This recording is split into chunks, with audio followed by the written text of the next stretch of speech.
네, 감사합니다. 우리 옆에 있는 분 한번 따뜻하게 인사하겠습니다. 사랑합니다. 네.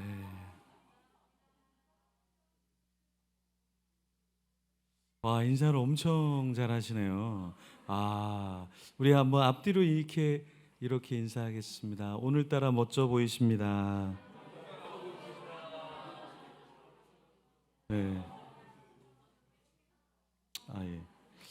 오늘 제가 식사했는데 커피는 누가 담임 목사님한테 커피 쿠폰을 강사분하고 마시라고 이렇게 사주라고 하셨대요. 그래서 담임 목사님 화를 내더라고요. 왜 나한테 안 주고 강사분 사주라고 나한테 주냐고 막 화가 난다고 그러시는데, 여러분 담임 목사님 위해서 많이 기도해 주세요. 예. 이 화도 중독이거든요. 예. 중독에서 벗어나게 기도해 주시고, 우리 서로 옆에 있는 분한테 우리 이야기하겠습니다. 선물 좀 주세요. 네. 자꾸 달라 그래야 줍니다. 네. 보니까 지금 막 코로나 때문에 엄청 또 위험해진다 그러는데, 네, 여러분들 코로나 많이 조심하셔야 되겠죠? 우리 옆 사람한테 이렇게 인사하겠습니다. 코로나보다 저를 더 조심하세요. 네. 네. 네. 코로나도 무섭지만 우리 너무 무섭죠? 제가 혹시 넘길 수 있나요? 아니면은 아, 이거. 네네네네. 네네. 좋습니다. 자, 오늘은 제가 누르면 되죠? 네, 네, 저 잘할 줄 알아요. 네, 사람입니다. 네, 네, 화내지 마시고요. 네. 오늘은 제가 이거를 보여주는 이유는, 보통 제가 어, 청년들이나 그 이상 있으면 잘 안 보여줘요. 왜 안 보여주냐면, 사실은 보는 것보다 듣는 게, 그리고 아이 컨택하는 게 훨씬 더 효과가 많거든요. 근데 우리 이렇게 청소년들이나 우리 어린 친구들이 오면 좀 보여드려야 돼요. 안 그러면은 힘들어하기 때문에, 그래서 좀 보여드리면서 오늘은 진행을 좀 하려고 합니다. 중독에 대해서 우리가 쭉 강의를 했는데, 오늘은 이제 중독의 대안에 대해서 조금 더 여러분하고 같이 고민하는 시간을 갖도록 하겠습니다. 자, 중독의 대책이 있을까? 네, 중독의 대책이 있을까? 이런 고민이 사실은 많은데, 거의 중독되면 꺼내오기 힘들다고 보시면 돼요. 왜냐하면 이게 한번 중독이 되어져 버리면 우리 뇌가 망가지거든요. 그리고 우리 몸이 망가지고요. 우리 마음과 생각이, 영혼까지 다 망가진다, 이렇게 보기 때문에 중독의 최선은 뭐냐면 예방이다. 음, 코로나의 최선은 뭘까요? 걸린 다음에 치료하는 거. 치료해도 아프죠. 그럼 어떻게 될까요? 코로나에 최대 안 걸리는 게 제일 좋은 거잖아요. 그래서 마스크 쓰거나, 또 많은 사람들이 있는데 가지 않거나, 소독을 한다던가, 이런 게 최고로 좋은 것처럼, 중독도 가장 좋은 거는 뭐냐? 중독의 가장 좋은 거는 사실 예방을 해야 된다라는 겁니다. 네, 우리 컴퓨터가 중독에 걸려 버렸네요. 네, 컴퓨터, 네, 한번 켜주시겠어요? 네, 안 돼요? 예, 예. 네, 그렇죠. 그래서 중독의 대책은 뭐냐면 예방이 가장 크게 중요하고요. 예방이 되게 중요합니다. 그리고 이제 중독이 걸렸다 그러면 이제 어떻게 되는가라는 걸 오늘 이제 이야기를 나누겠는데, 마태복음 9장 35절에 보면 이런 말씀이 있어요. 예수께서 모든 도시와 마을에 두루 다니사 그들의 회당에서 가르치시며 천국 복음을 전파하시며 모든 병과 모든 약한 것을 고치시니라. 그럼 여기서 우리가 교회에서 하는 게 뭐냐면, 첫 번째 우리 교회에서 하는 거는 복음을 증거해요. 가르쳐요. 근데 우리가 복음을 전하고 가르치는 거는 어디든지 하는데, 우리 교회가 잘 못하고 힘겨운 게 뭐냐면, 이 세 번째, 모든 병과 모든 약한 것을 고치는 사역. 그러니까 고치는 사역은 굉장히 힘든 거예요. 왜냐하면 사람은 한 번에 고쳐지지 않거든요. 그러니까 여러분이 상처가 있잖아요. 근데 그 상처는 한 번 상담으로 상처가 다 없어지면 너무 좋은데, 그런 상처는 없어요. 그 상처는 계속해서 아물고 오랜 기간 동안에 회복이 돼야 되는 거예요. 마찬가지 중독도 중독을 1년 만에 중독되는 경우도 있지만 또 오랜 동안 중독에 빠져 있는 경우가 되게 많아요. 근데 그런 경우는 중독에서 쉽게 빠져나오지가 않는다라는 거예요. 그래서 오랫동안 이 사역을 감당을 해야 되기 때문에 이게 어려운 사역이에요. 그래서 교회마다 사실은 중독의 치유나 회복에 포커스를 맞추기가 굉장히 어렵다. 네. 그래서 기본적으로 우리가 이 사역을 감당을 해야 되는데 이 사역이 쉽지는 않다라는 거예요. 얘가 왜 안 움직여지죠? 네. 확실하게 중독이 걸렸네요, 저 친구가. 네. 5대 중독의 폐. 5대 중독이라는 건 뭐였죠? 네. 뭐 인터넷이라든가 알코올, 도박, 성중독, 마약. 이걸 우리가 5대 중독이라고 하는데요. 5대 중독에 빠지면 이제 어떤 문제가 있냐면 1번부터 5번까지 한번 여러분 소리 내서 같이 한번 읽어 보겠습니다. 사회생활이나 대인 관계가 2 3 4 5 네. 이 5대 중독의 폐해는 조금 더 있는데 제가 좀 더 보여드릴 텐데 일단은 조금 말씀을 드리면 중독은 사회생활이 잘 안 되는 거예요. 그러니까 대인관계가 안 돼요. 그러니까 처음에는 조금 돼요. 그런데 되는 것 같지만 결국에 나중에는 사회생활이나 대인관계를 기피하게 된다는 거예요. 왜 기피하냐면 내가 중독에 빠진 걸 빨리 하고 싶기 때문에. 이해되세요? 예를 들어서 이제 중독에 빠져 있는 사람이 집에 있으면 대화가 자꾸 줄어들어요. 왜냐하면 핸드폰 중독하는 사람은 대화를 하고 싶을까요? 핸드폰을 만지고 싶을까요? 그러니까 부모님이 얘기해도 친구가 얘기해도 건성으로 그래 그래 알았어. 그리고 내 시간을 가지려고 하는 거예요. 최대한. 그래서 대인 관계가 형성이 잘 안 돼요. 관계는 하는데 깊이 있는 관계가 되지 않는다. 그러니까 건강에 지장을 주게 되는 건 당연한 거고요. 중독에 빠져 있는 사람들은 대부분 제가 처음에도 말씀드렸지만 1시간 하는 사람이 없어요. 대부분 3시간, 4시간, 5시간 하기 때문에 건강에 문제가 온다. 그리고 대인기피증, 우울증, 무기력증이 와요. 그러니까 중독에 빠져서 즐기는 것 같은데 결국엔 성적이 안 나와요. 내가 괜찮은 것 같은데 내가 원하는 것들이 이루어지지가 않아요.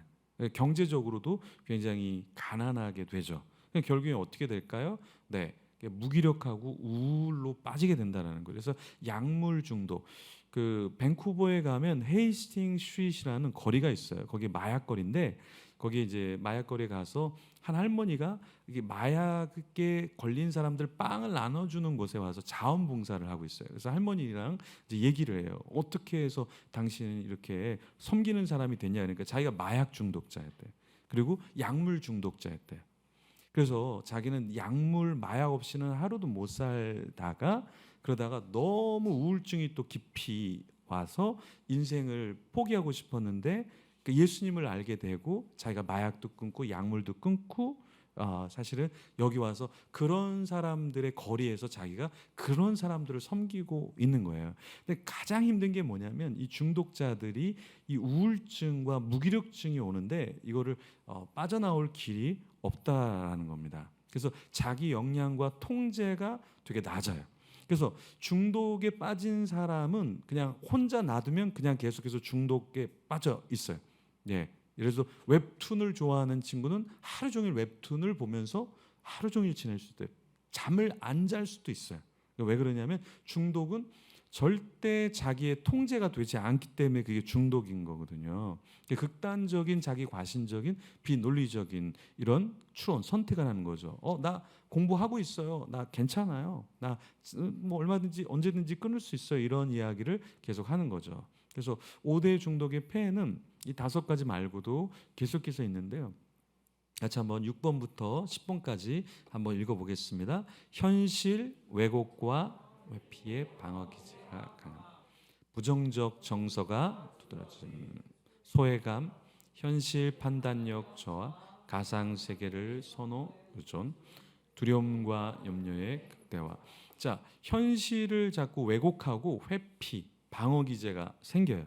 그래서 예를 들어 시험인데 시험 공부를 안 해요. 현실을 왜곡시켜서 괜찮아. 내일 준비하지.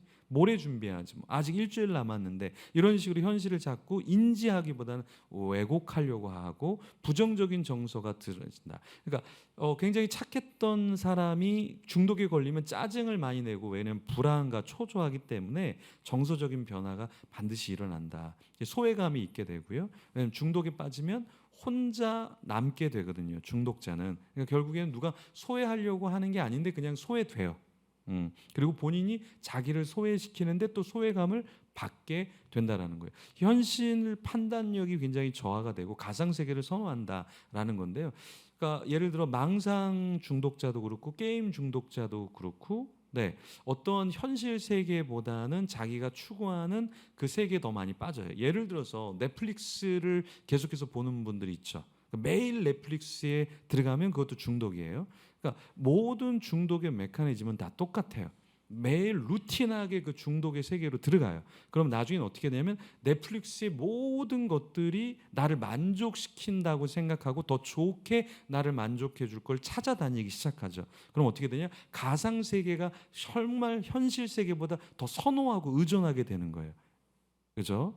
그래서 예를 들어 넷플릭스의 가족의 영화를 보는데 집에 가족의 현실의 가족의 아름답고 재밌는 스토리는 없는 거예요. 넷플릭스에는 있는데. 오늘 제가 낮에 전화를 하면서 게임 회사에서 일하는 그 분하고 이야기를 나눴는데 요즘 더 바빠졌대요. 그래서 옛날에도 바빴는데 왜 이렇게 바쁘냐 그러니까 메타버스 때문에 메타버스 안으로 들어간다 그러면서 이게 메타버스가 게임에서 거의 일어나거든요. 그러니까 메타버스가 게임인데 메타버스로 들어간다고 하면서 게임을 합리화시키는 거예요. 무슨 말인지 아시겠어요? 그럼 메타버스라는 거는 우리 어르신들은 잘 무슨 버스? 요즘에 뭐 버스를 뭐 그래?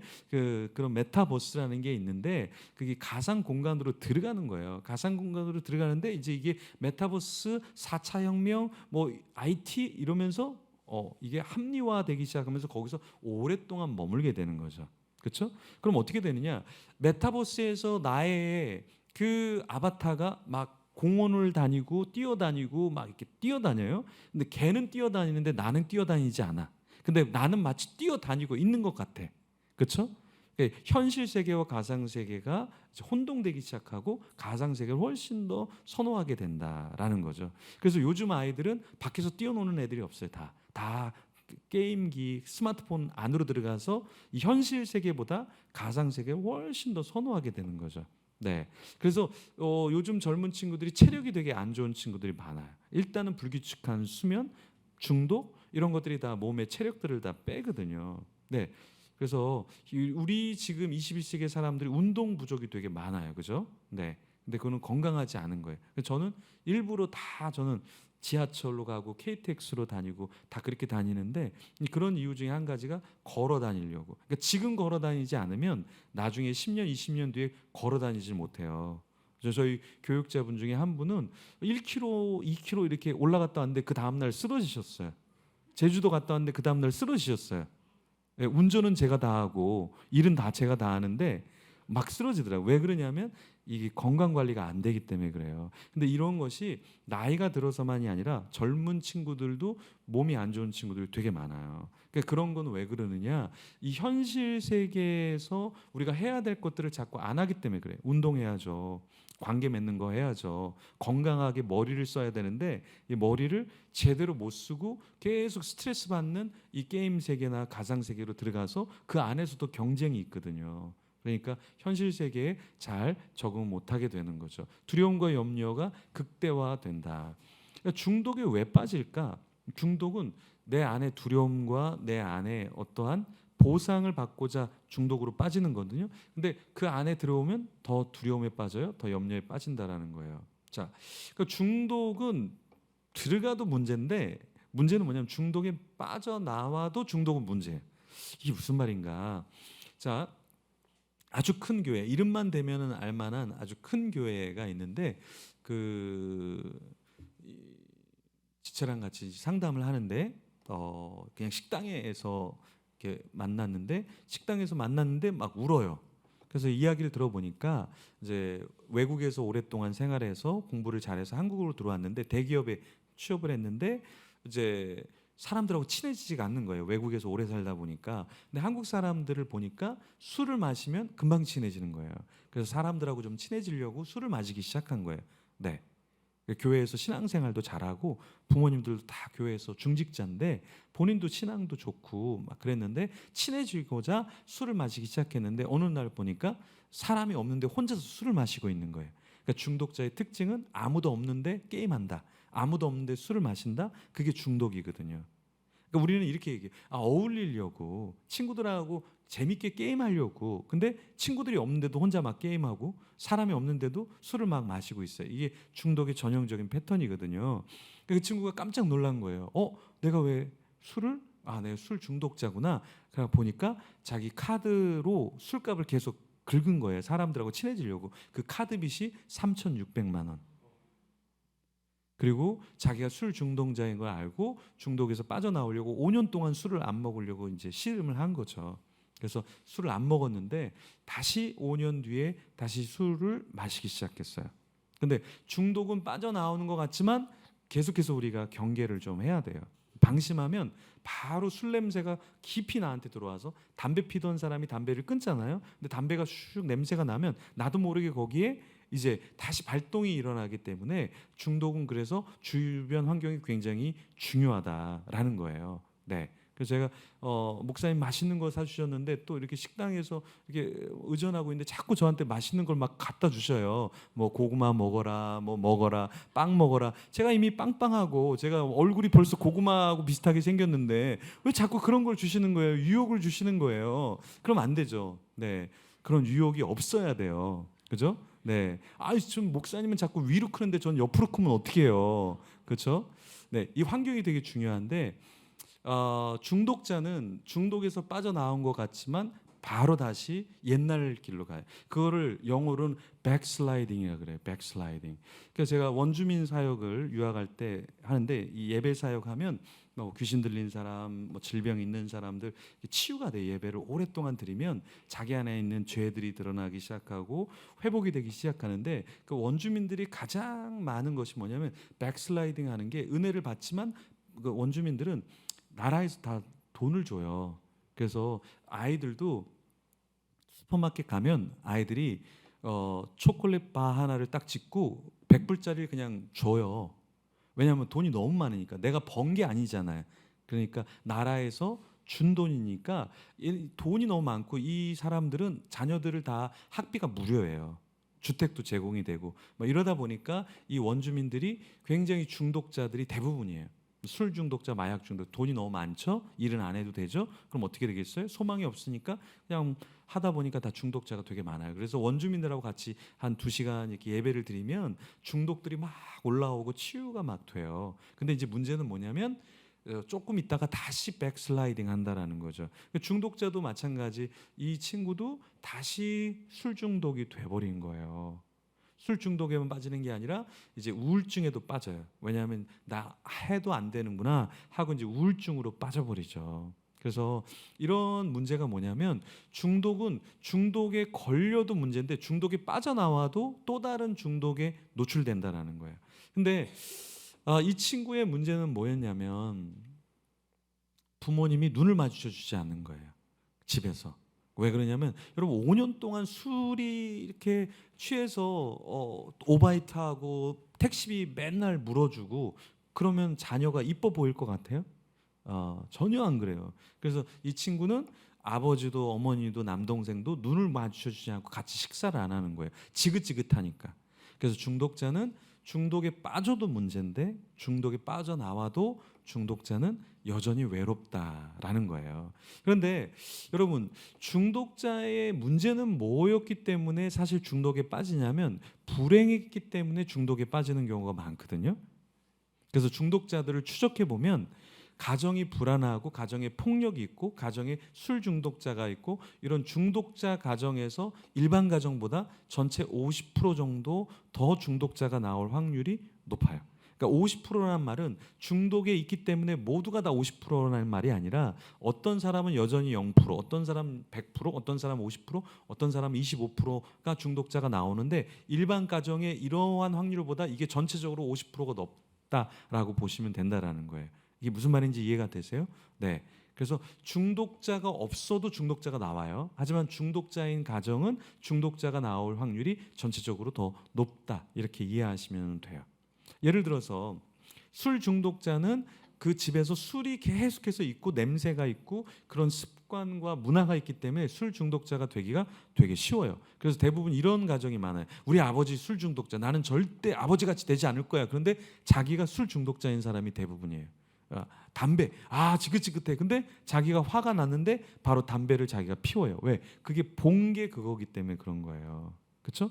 그래서 여러분들이 우리 이제 자녀들도 와 있는데 우리 자녀들이 예를 들어서 스마트폰이나 게임이나 컴퓨터에 중독이 되지 않으려고 하면 유대인들은 항상 주일이 되면 그들의 안식일에는 컴퓨터를 보자기로 가려둔다는 거예요. 아예 보지 않게끔. 잠언의 말씀에 보면 술을 쳐다보지도 말라 이렇게 말했거든요. 그러니까 보지 않는 게 굉장히 중요하기 때문에 유대인들은 안식일에 그런 기계들을 다 덮어놔요. 그러면 보이지 않으니까 오히려 유혹이 덜한 거죠. 근데 우리 자녀들이 거실에 가도 있고 집에 내 방에 가도 있고 손에도 이게 들려 있으면 이거 하라는 말이구나 하고 할 수밖에 없는 거죠. 그렇죠? 그래서 이 환경을 여러분들이 처리를 굉장히 잘해줘야 된다. 자, 그러면 중독을 벗어나기는 벗어나야 되는데요. 중독의 패단을 좀 알면 중독에서 나오기가 되게 쉬워요. 자, 패단은 바로 이거예요. 요 그림만 여러분들이 딱 아셔도 중독자들은 이렇게 자기가 서 있다, 이렇게 넘어져 있다라고 생각하지 않아요. 다 중독자들은 내가 온전히 서 있다라고 생각하는데 중독자의 모습은 딱 이 모습인 거예요. 내가 중독된 거에 나의 얼굴을 파묻어 버리고 있는 거죠. 그러면서 나는 괜찮아. 이게 중독자의 자기를 보는 그런 눈, 시각이라는 거죠. 자, 그러면 중독자가 이제 벗어나려면 왜 중독에서 벗어나야 하는지 그 이유를 알아야 되겠죠. 첫 번째가 뭐냐면 인격의 부작용이에요. 중독자는 대부분 조급증이 와요. 조급증. 그래서 게임을 하고 있는데 게임을 멈추면 그 게임에서 죽이던 그 어떤 거가 아니라 부모를 죽이려고 하죠. 왜 그럴까요? 이게 게임을 몰입하다가 갑자기 멈추면 금단 현상이 오죠. 그 금단 현상이 일어나면 어떻게 돼요? 이제 컨트롤이 안 돼요. 그래서 여기에 있는 화와 분과 모든 게 다 부모님에게 쏟아질 수 있다. 아니면 그걸 멈추게 하는 사람에게 쏟아질 수 있다라는 거죠. 예를 들어서 여러분 막 졸린데 이렇게 자려고 하는데 막 못 자게 막 이렇게 건들면 어때요? 막 축복하고 싶어요? 야곱의 축복 막 부르면서 너는 시냇가에 심은 그렇게 하고 싶어요? 아니면 너는 시냇가에 심은 저주 뭐 이렇게 말하고 싶어요. 그죠? 이게 잠을 자려고 하는데 누가 깨우면 막 화가 나죠. 중독자는 내가 지금 중독에 걸려서 지금 재밌게 하고 있는데 그걸 멈추는 순간 그 멈추는 사람을 죽이려고 하는 거예요. 인격의 부작용이 날 수밖에 없죠. 내가 가장 좋아하는 것을 띄어내려고 할 때 이 금단 현상이 나타나거든. 그래서 중독은 내성, 계속해서 시간이 늘어나야만 하는 내성. 그리고 중독을 멈추려고 하는 순간 이제 나타나는 불안과 초조, 염려 이런 금단 현상이 중독은 굉장히 무섭다라는 거예요. 네. 세 번째 이 중독이라는 거는 또 두 번째는 역효과가 난다라는 거죠. 그렇죠?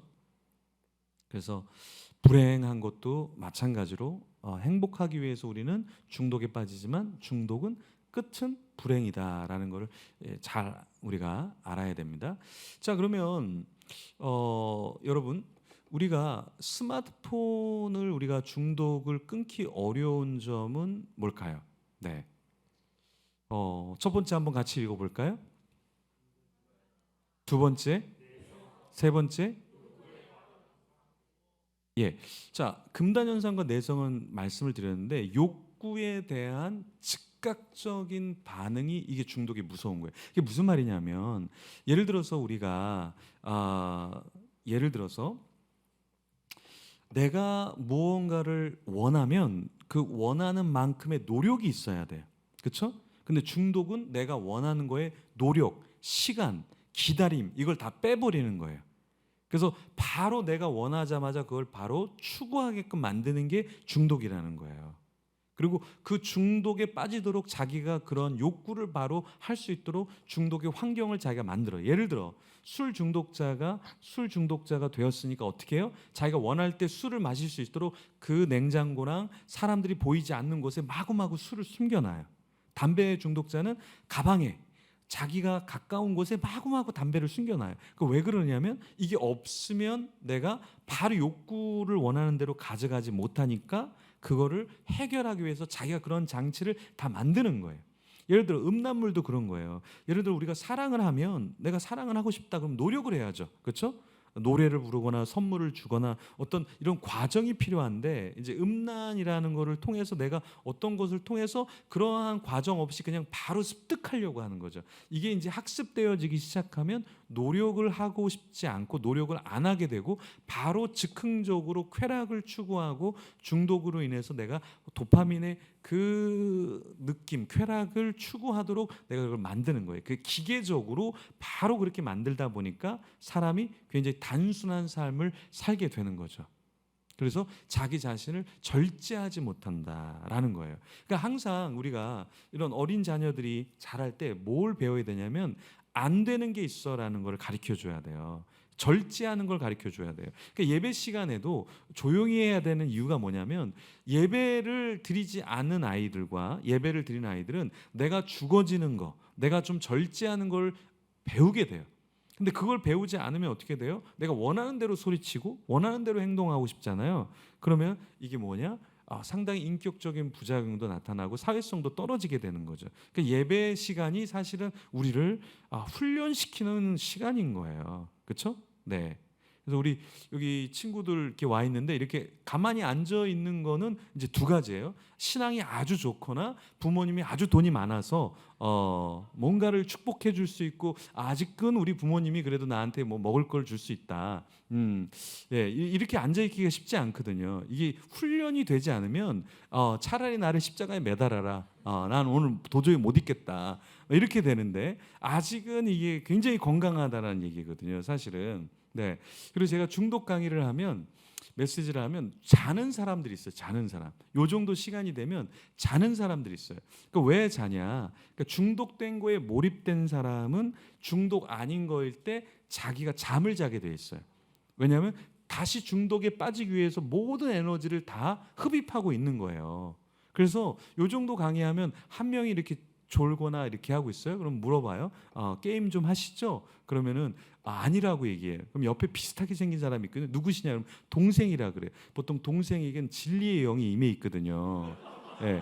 그래서 형 게임했어요? 안 했어요? 그러면 동생이 바로 얘기해요. 저랑 같이 했는데요. 그래요. 그러면 형 몇 시간 했어요? 그러면 2시간 했대요. 그럼 진리의 영이 있는 동생한테 물어보면 바로 답이 나오거든요. 몇 시간 했어요? 저랑 8시간 했는데요. 네. 이게 조는 사람들 일반적으로 그 예배 시간에 조는 사람들 강의 시간에 조는 사람 특징이 뭐냐면 어떤 거에 몰입해서 살아간다라는 거예요. 그래서 그 몰입이 아닌 거에서는 중독된 거에 떨어져 있는 순간 자기도 모르게 그냥 잠을 자는 거예요. 네, 중독은 우리 뇌를 계속 돌리거든요. 계속 돌려요. 계속 돌려. 도박 계속 머릿속에서 돌아요. 머릿속에서. 우리 공부는 머릿속에서 안 돌잖아요. 그죠? 공부는 내려놓는 순간 다 끝이잖아요. 이제 책 덮는 순간 다 끝나잖아요. 이거 왜냐면 중독되지 않았기 때문에 그래요. 네, 놀렐루야. 공부에는 중독이 안 돼요. 엄마 학원 더 보내주세요. 이런 친구들 없잖아요. 그렇죠? 예. 엄마 막 나 새벽 2시까지 오늘 공부하고 싶어요. 막 이런 친구 없잖아요. 그죠? 왜? 절대 중독되지 않기 때문에 바로 내려놓을 수 있다는 말이에요. 근데 중독은 내려놓을 수가 없는 거죠. 근데 이 무서운 게 뭐냐면 바로 보상을 가져오려고 하는 게 중독에서 아주 무서운 거다라는 거예요. 자, 그러면 스마트폰 중독에 빠져드는 이유가 있는데요. 이 이유는 뭐냐면 비어 있기 때문에 그래요. 그러니까 사람은 2개의 탱크가 있는데 여자는 사랑의 탱크가 채워져야 되고요. 남자는 인정의 탱크가 채워져야 돼요. 예를 들어서 우리 남자분, 우리 여기 형제님이 계신데 형제님이 이렇게 벽돌을 나르고 있었어요. 1층에서 벽돌을 나르고 있는데 한 자매님이 오빠 벽돌 엄청 잘 나르네. 그러면 이 형제님 기분이 되게 좋아서 밤새도록 혼자서 벽돌을 나르고 있어요. 날랐다가 또 날랐다가 날랐다가 또 날랐다가. 왠지 아세요? 우리 형제님들은 인정을 받으면 목숨을 바쳐서 다 해요. 그래서 우리 남자들이 결혼한 다음에 또 한 번 결혼한다 그러거든요. 뭐와 결혼하면 일과 결혼을 해요. 회사가 나를 인정해 줄 때까지 인정을 받기를 원해요. 왜 그러냐면 그만큼 남자는 인정의 욕구가 굉장히 큰 거예요. 그래서 우리 자매님들 중에서 만약에 저 형제님하고 어떤 사랑하는 형제님하고 내가 결혼하고 싶다. 그럼 인정하면 돼요. 오빠 너무 멋있다. 나 이렇게 못생겼는데 그럼 겸손한 말도 멋져. 막 인정해 주는 거예요. 나는 정말 가진 게 없어. 오빠 나를 가졌으니까 다 가진 거야. 막 이렇게 인정을 해주는 거예요. 오빠는 신앙도 안 좋아. 우리 목사님도 안 좋아. 오빠 걱정하지 마. 이렇게 인정을 해주는 거예요. 그러면 형제님의 마음이 다 녹아져 가는 거죠. 그렇죠? 예. 남자는 어떤 탱크가 비어 있으면 안 되냐면 인정이에요. 인정. 네. 항상 인정해 주면 돼. 그럼 여자는 어떤 탱크가 있어야 될까요? 사랑의 탱크여야 돼요. 사랑. 네. 사랑의 탱크는 선물이나 어떠한 봉사나 어떤 것을 해줘야 돼요. 그렇죠? 네, 우리 여기 계신 집사님, 우리 남편 집사님이 꽃 주면 기분이 어떨 것 같아요? 매우 좋죠. 그런데 형제님이 이제 아내 되는 분한테 인정을 해주는 거예요. 꽃을 받기에 충분한 존재입니다. 이렇게 인정을 해주는 거예요. 그러면 기분이 굉장히 좋으실까요? 여보, 내가 꽃그림을 가져왔어. 꽃그림. 당신은 이것을 받기에 충분한 존재야. 가져가. 이러면 어떻게 할까요? 예, 바로 손동작이 나왔습니다. 네, 우리 여자분들은 사랑을 받아야 돼요. 사랑을. 그죠? 아무리 작은 거라도 1,000원짜리지만 당신이 그때 이거 필요하다 그랬지. 그래서 내가 사왔어. 라는 사랑을 해줄 때 여자들은 그 탱크가 채워지면 다른 것을 무너지지 않는 거예요. 그죠? 예. 그래서 서로 다른 남과 여, 우리 인간의 존재는 비어 있으면 안 된다라는 거예요. 그래서 여러분들 저도 요즘에 금쪽 같은 내 새끼 그 프로그램을 보면 그 프로그램의 문제와 답이 뭔 줄 아세요? 항상 문제는 부모가 자녀들을 채워주지 않은 거예요. 예. 부모가 자녀를 채워주지 않으니까 자녀가 어긋나가는 거죠. 그러니까 어긋나가는 것을 추적해서 얘기를 해보면 제가 그때 학교에서 어려운 일을 당했는데 집에 맞벌이 부부라 부모님이 아무도 안 계셨던 거예요. 그 착한 애가 이제 엇나가기 시작하는 거죠. 불안하기 시작한 거죠. 문제가 뭐느냐? 중독과 우울이나 상처는 채워져야 할 탱크가 채워지지 않으니까 그걸 스스로 자기가 찾아 나서는 거예요. 그래서 게임에 빠지기도 하고 친구들하고 같이 놀기도 하고 부모의 말을 안 듣기도 시작하고. 왜? 그게 내 탱크가 채워지지 않았다는 사인이거든요. 그죠? 우리 자매님들도 똑같잖아요. 형제님, 자매님 이렇게 할 때 형제님들도 잘 삐집니다. 우리 자매님들도 막 삐져요. 그 삐지는 이유가 뭘까요? 내가 생각한 탱크, 내가 생각한 방향, 그게 엇나가기 때문에 나 지금 화났어라는 표현이잖아요. 그렇죠? 근데 중독도 마찬가지예요. 중독도 우리가 채워져야 할 어린 시기의 사랑, 충분히 채워져야 할 그런 안정감, 이런 것들이 채워지지 않으니까 다른 것을 붙잡기 시작하는 거예요. 그걸 끌어당기려고 하는 거예요. 그러다 보니까 어떻게 됩니까? 예, 그게 중독 성향을 보이게 되는 것이죠.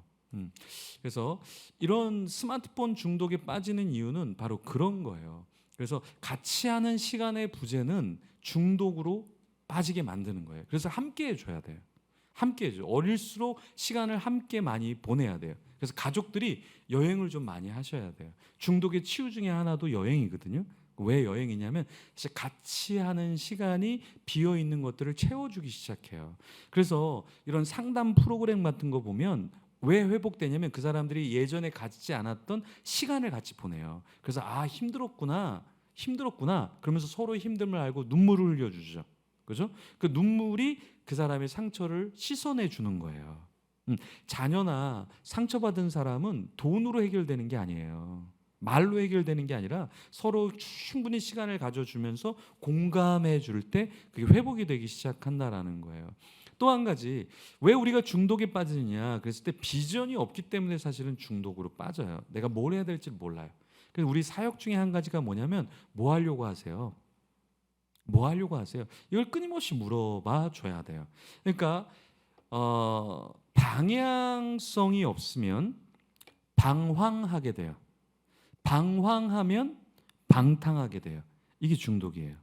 다시, 그래서 중독에서 회복되기 위해서는 중독에 대해서 얘기하는 게 중요한 게 아니라 중독에서 빠져나갈 수 있는 그 다음에 중독될 것을 제시해 줘야 돼. 예를 들어서 제가 저희 집에 어렸을 때 식당을 했거든요. 식당을 하다 보니까 이 집에 콜라가 이렇게 짝으로 쌓여져 있어요. 그러니까 제가 언제든지 제가 사장 아들이잖아요. 그러니까 아무 때나 마셔도 되니까 콜라 중독에 걸린 거예요. 그래서 어떻게 되냐면 밤에 자다가 일어나면 집에 콜라가 많으니까 그 콜라를 하나 따서 먹고 자는 거예요. 근데 이게 계속 반복이 되니까 제가 중학교 때인데 이런 생각을 한 거예요. 내가 좀 이상하다. 왜 잠자다가 콜라를 계속 마셔야지 갈증이 나지. 그래서 좀 이상하다. 이걸 좀 끊어야 되겠다라고 해서 제가 밤에 다른 걸 마시기 시작했어요. 그게 뭐냐면 요구르트예요. 요구르트. 그러니까 중독된 거에서 다른 조금 괜찮은 걸로 갈아타고 그 다음에는 그냥 요구르트를 안 마셔도 되더라고요. 마찬가지 우리가 중독이 되었다면 중독된 것보다 더 강력한 중독에 걸려야 돼. 예를 들어서 내가 게임 중독이었다. 그러면 게임 중독보다 더 강력한 좋은 중독을 찾아야 돼. 예를 들어서 찬양팀을 하는데 내가 찬양 리더를 하겠다. 이거 되게 좋은 거예요. 이걸 하기 위해서는 어쨌든 내가 계속 찬양을 들어야 되고 준비를 해야 되고 뭔가 해야 되잖아요. 그렇죠? 네. 그래서 이런 것들이 우리에게 굉장히 필요하다. 그래서 중독의 하나가 틀을 바꾸는 거거든요. 틀을 바꾸는 거. 네. 그래서 제가 20대 때 교회에서 젊을 때지만 새벽 예배를 좀 안 빠지고 참석해야 되겠다 해서 제가 고안해낸 게 뭐냐면 교회 차를 운전하는 거예요. 교회 차. 그럼 여러분 새벽 예배가 보통 5시잖아요. 그러면 새벽 예배에 차를 돌려면 5시에 돌면 될까요? 훨씬 전에 돌아야 될까요? 훨씬 전에 돌죠. 그렇죠? 저는 그렇게 빨리 돌아야 되는지 몰랐어요. 나중에 운전하면서 돌아버리겠더라고요. 그리고 돈 다음에 끝나면은 또 데려다 줘야 되죠. 그렇죠? 네. 근데 제가 그걸 한 이유는 뭐냐면 새벽 예배를 안 빠지려고 저를 틀에 집어넣으려고 사실은 새벽에 차량을 운전했던 거예요.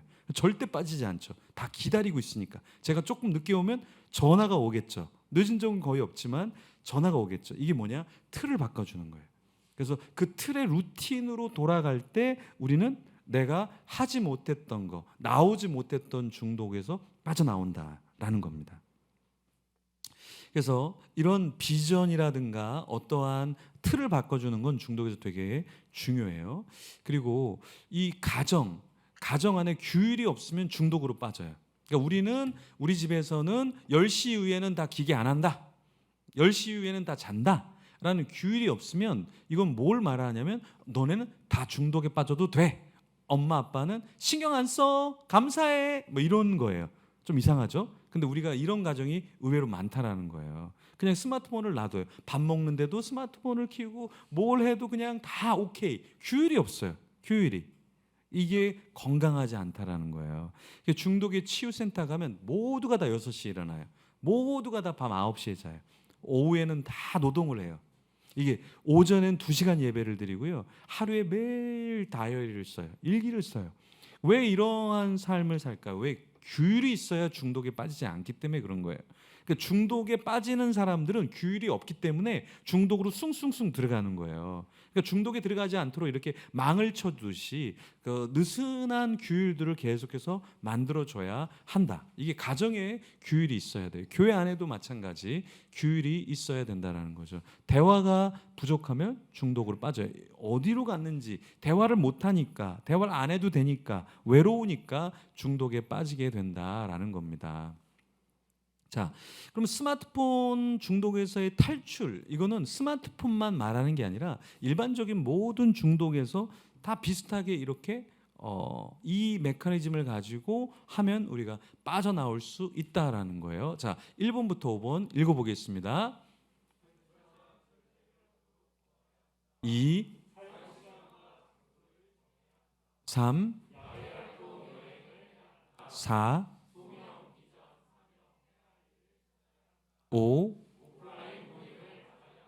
네, 이런 것들은 되게 중요한 건데 이거는 스마트폰만 해당되는 거 아니에요. 예를 들어서 절제하도록 돕는 거, 그리고 사용 시간과 장소를 정하는 거, 그리고 야외 활동을 하는 거, 여행을 하는 거, 이거 되게 중요해요. 왜냐면 중독은요, 어떤 것을 지속하는 게 중독이잖아요. 그럼 그 지속을 끊어내 줘야 되는데 그 지속을 끊어내 주는 게 뭐냐면 바로 여행을 같이 하거나 특세를 다 참석하거나.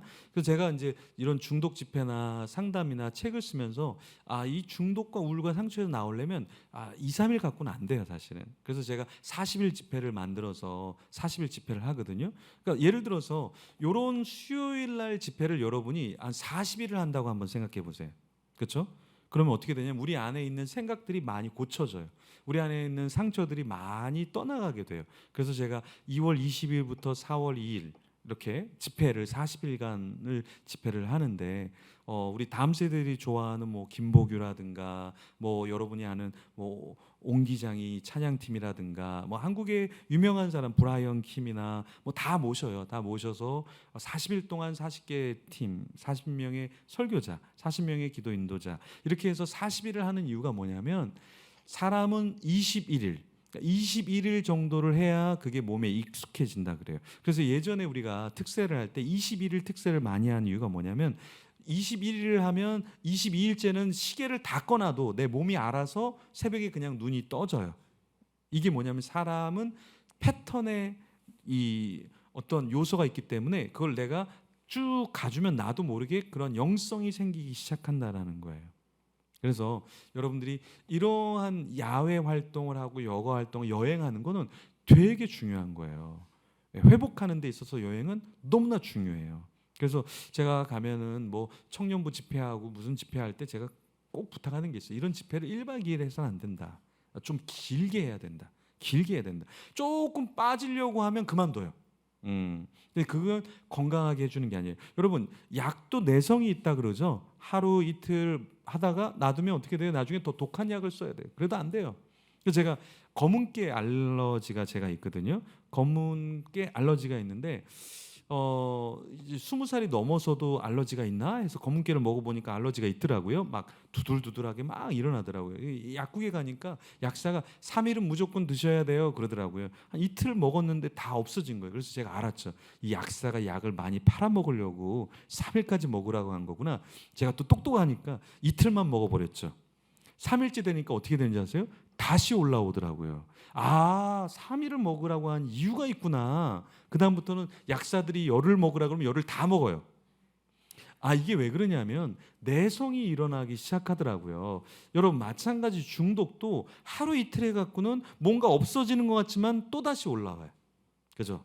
그래서 마찬가지로 여러분들이 장기적인 플랜을 짜야 된다. 그래서 저는 한국 교회가 너무 단타로 하는 1박 2일 뭐 수련회, 뭐 1박 2일 집회 이런 거는 저는 조금 지양해야 된다. 좀 멀리해야 할 필요가 있다라고 생각을 하고 있습니다. 소명과 비전과 사명을 일깨워 줘야 돼요. 여러분 우리 자녀를 키우는 건 학원을 많이 보내는 게 중요한 게 아니에요. 그럼 뭘 해야 될지를 왜 해야 될지를 알려주면 아이들이 스스로 해요. 제가 이제 10년 동안 부교육자 생활을 하다가 다른 교회로 갈 때 외국의 아이들을 데리고 갔거든요. 그때 영어 한 마디도 못했어요. Yes, thank you 이것도 잘 못하고요. 다 어른들을 무시하고 아무리 어른들이 얘기해도 그냥 가만히 계셨거든요. 저희 딸들이. 그때 이제 제가 여인숙 같은 호텔인데 마른 호텔인데 여인숙 같은 곳에 이렇게 딱 누워갖고 그때 좀 어릴 때인데 하마 주혜야 영어 왜 해야 되는 줄 알겠지. 그러니까 이제 뭔가 좀 느낌이 오나 봐요. 영어 공부하고 싶어요. 그래서 한국에 와갖고 영어를 왜 공부하는지를 햄버거 집도 가고 이제 교수님도 만나고 하면서 이제 알게 된 거잖아요. 그래서 영어를 1, 2년을 가르치니까 지금 아빠보다 더 잘해요. 제가 영어 예배를 5년을 영어 설교를 하고 외국에서 유학도 하고 오랫동안 제가 유학 준비를 해서 저도 영어를 못한다는 소리는 아는데 저보다 영어를 더 잘해요. 그러니까 아침에 일어나자마자 영어책 읽어요. 그래서 책을 많이 읽어요. 저희 자녀들은 집에 TV가 없고요. 스마트폰이 없어요. 그래서 1년에 보통 어린이집 다닐 때는 한 2,500권 정도 읽었고요. 지금은 이제 초등학교라 뭐 피아노도 배우고 뭐 하고 해서 한 2,000권 정도를 읽는데 한글책을 한 1,500권 정도, 영어책을 한 500권 정도를 읽어요. 그러니까 하루에 한두 권은 영어책을 읽죠. 근데 왜 그러냐면 그걸 경험해 보니까 자기들이 영어를 해야 되겠다 생각하니까 1, 2년 만에 그냥 계속 영어를 하면서 원어민하고 이야기하고 소통하고, 요번에 크리스마스 발표하는데도 그 메인 역할 영어로 우리는 하는데 메인 역할을 맡았어요. 거기에는 외국인 친구들도 있거든요, 영어 예배 때. 근데 중요한 건 뭐냐, 중독자도 마찬가지로 여러분 비전과 소명 왜 해야 되는지를 알려줘야 돼요.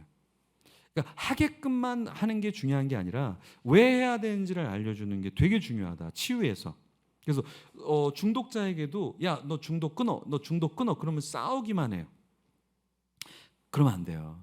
그럼 어떻게 해야 되냐, 왜 너가 이걸 하려고 하는지, 그걸 했을 때 10년 뒤에 너는 어떤 사람이 되어 있는지, 게임을 안 하면, 예를 들어서 이런 걸 안 하면 너는 어떤 사람이 되어 있는 건지 그걸 던져주는 게 중요해요. 그래서 상담해 보면 대부분 아빠랑 아이랑 막 전쟁과 막 싸움 이런 게 있어요. 그때 제가 부탁하는 게 뭐냐면 대화가 끊겨지면 안 된다. 그러니까 아이들이 끈으로 연결되어 있는 방문을 아이들이 닫아버리면 그 다음부터는 더 깊은 중독에 빠져도 대화도 안 되고 방문을 잠고 나오지 않는다. 중요한 건 뭐냐, 중독에 걸려 있어? 그러면 너 중독에 걸린 거 해. 하지만 그걸 했을 때 5년 뒤에 너는 어떤 인생을 살 거니? 10년 뒤에 너는 어떤 인생을 살 거니? 이걸 여러분이 깨우쳐 주지 않으면 아무리 못하게 하면 그 앞에서는 안 하지만 안 보이는 데서는 더 내성과 금단 현상으로 더 많이 한다라는 거예요. 그래서 여러분들이 그거 방향성을 잡아줘야 된다라는 거예요. 게임 진짜 잘하는, 리니지 게임을 정말 잘하는 친구가 있는데요. 좋은 국립대를 다녔던 친구인데 너무 잘하니까 게임에 들어가면 인정을 너무 많이 받는 거죠. 근데 이 친구가 이제 설교를 듣다가 목사님 게임을 내려놨습니다. 그래서 내려놨는데 일주일에 뭐 성경을 뭐 400장, 500장 이렇게 읽는 거예요. 그래서 성경 왜 이렇게 많이 읽냐 그러니까 게임하던 시간에 게임을 안 하니까 시간이 너무 많이 남으니까 그냥 시간이 남아서 그냥 성경을 조금 읽는데 몇백 장씩 읽는 거예요. 게임했던 시간들을 이제 성경을 읽는 거죠. 나중에 이 친구가 이제 단기 선교를 1년을 가거든요. 1년을 가는데 그때 아버지가 암으로 돌아가셨어요. 그래서 잠깐 들어왔는데 또 장례에 마치고 다시 선교지로 가더라고요. 그러니까 게임 중독자지만 내가 이렇게 해서 인생 어떻게 살지? 이 생각에 한 가지만 깨우치면은 사실 자기의 비전과 소명을 찾으면 중독으로 빠지라 그래도 빠지기 쉽지 않다라는 거예요.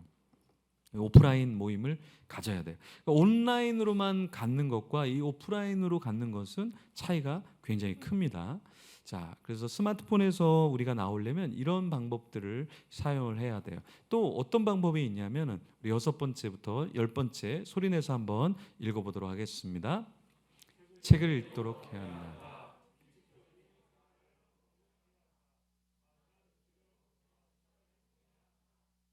운동을 하면서 잃어버린 내 건강을 네, 여기까지. 자, 책을 읽도록 한다는 건 뭐냐면 너무 화려한 어떤 영상물에 노출되면 ADHD가 돼서 반응을 하지 않아요. 그래서 책을 통해서 상상을 하고 뇌 건강을 가질 수 있도록 해야 돼요. 규칙적인 생활, 그리고 맛난 음식을 먹는 건 일상생활이에요. 일상생활 할 때 도파민이 나오거든요.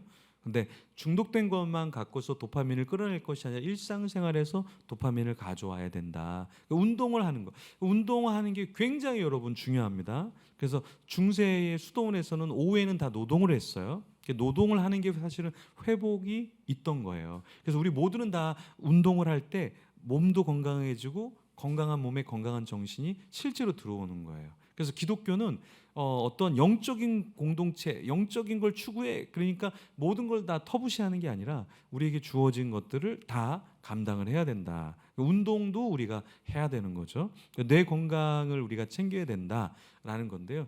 이 세로토닌이 나올 수 있도록, 잠을 자고 숙면을 취할 수 있도록 세로토닌이 나오도록 모든 기계들, 이런 것들을 우리가 중독물들을 다 멀리 해야 한다라는 겁니다.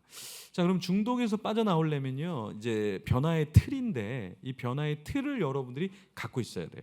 그러니까 중독자들은 새벽에 못 일어나요. 왜냐하면 절제를 못하니까 밤에서 12시 넘어서 1시, 2시 넘어간다. 이건 뭐냐면 중독이라는 거예요. 중독. 내가 12시 넘어간다, 1시 넘어간다, 다 중독이에요. 왠지 아세요? 사람이 가장 숙면을 취하는 시간이 10시에서 4시라고 하죠. 네. 근데 그 시간에 숙면을 취하지 못하도록 나를 붙잡고 있다라는 게 무엇이 있다라는 건 이게 중독성이 있는 게 나를 붙잡고 있는 거거든요. 네. 새벽 2시, 4시까지 공부로 이렇게 하는 사람들은 거의 없어요. 다들 스마트폰 하다가 게임하다가 채팅하다가 뭐 하다가 늦게 가거든요. 중독자들이 절제하지 못하기 때문에 이 새벽까지 그 중독에 빠졌다가 새벽 돼서야 피곤하니까 이제 잠을 자게 되죠. 그럼 반대로 중독에서 빠져나온다는 건 뭐냐면 틀을 바꾼다. 새벽에 일어나는 그 틀. 그러니까 여러분 중독에서 진짜 새벽에 일어나는 게 되게 중요하거든요. 새벽에 일어나잖아요. 새벽 예배 나오잖아요. 그럼 어떻게 너무 피곤해. 너무 피곤해. 그렇죠? 그래서 직장에서 누가 건드려도 옛날 같으면 12담 콤보로 욕을 제조해서 욕을 해주는데 저리 가라 저리 가라 저리 가라 욕할 힘도 없어요. 그러면 저녁 먹고 나면 피곤해요. 아무리 게임하라 그래도 아무리 그래도 그냥 다 세상 다 포기하고 싶어. 바로 자고 싶어요. 그럼 자면 어때요? 또 새벽에 일어나게 돼. 그러면 어떻게 돼요? 이 중독에 물이 빠져요. 그래서 새벽에 일어나는 습관. 그래서 이 고대로부터 중세에 영성가들은 다 새벽에 일어났어요, 사실은. 근데 여러분 되게 재밌는 게 요즘에 그 자기 개발서들이 다 어떤 거냐면 새벽에 일어나는 거예요. 뭐 6시 일어나는 뭐 미라클 모닝. 예. 뭐 저는 뭐 나는 뭐 4시 반에 일어납니다. 뭐 이런 거. 사실 우리가 해야 되는데 우리는 자고 세상 사람들은 다 그 시간에 일어나 갖고 뭐 자기 개발하고 뭐 엄청난 일들을 해요. 우리는 뭐 돼지처럼 막 자고 또 자고 더 막 이 맛이나 봐. 날 너무 많이 사랑하시나 봐. 계속 잠을 주셔. 그러다가 천국에 가서 싸대기 맞을 수 있어요. 난 그렇게 준 적이 없는데 네가 받아갖고 알아서 다 잤냐? 뭐 이렇게 할 수 있는데 이게 세상 사람들은 지금 뭐 미라클 모닝이라고 해서 아침에 일어나는데 우리는 아침에 안 일어나려고 그래. 그렇죠?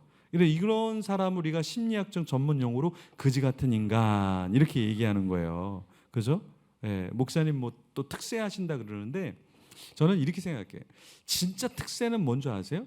진짜 특세는 아무도 새벽에 안 나올 때 새벽에 나오는 일반 새벽 예배가 특세고 특세는 일반세예요. 남들이 다 올 때 그냥 나오는 거는 사실 특별한 게 아니에요, 사실은. 그죠? 그래서 상을 주려면 특세 때는 상을 주면 안 되고 일반 새벽 예배 나오는 사람들을 상을 줘야 돼. 그죠? 특세는 아무나 이것저것 아무나 다 와. 그지 같은 인간들 다 와. 그죠? 이거는 특세가 될 수가 없는 거예요. 예, 일반세가 진짜다. 특세는 특세가 아니다. 네, 저는 그렇게 주장하는 사람이에요. 네, 네. 자, 예, 새 이야기를 계속해서 했는데 우리가 변화의 틀은 새벽에 일어나야 돼. 중독자들은 새벽에 꼭 일어나야 돼. 예, 그리고 주중의 모임, 모든 주중의 모임은 다 나와야 돼. 이런 모임 때는 사실 안 나와도 되는 사람들은 또 열심히 나와요. 예, 오늘 안 나온 사람들 있죠. 그 인간 오늘 와야 되는데 그 인간 그 인간이 왔어야 되는데 그쵸? 그 인간 이런 사람이 주중에 잘 안 모이거든요. 주중에 모여야 돼. 주말에 모임 이런 걸 다 와야 돼. 그래서 제가 중독 치유센터에 와그너 힐스라는 중독 치유센터인데 제가 유학 때 청년들 좀 케어 잘한다고 아주 부응도 잘 시켰고 자신감 있어서 그분이 저한테 물어보더라고요. 일주일에 몇 번을 젊은이들을 만나서 같이 시간을 보내냐 그래서 제가 4번을 만난다 그러니까 그분이 That's the problem.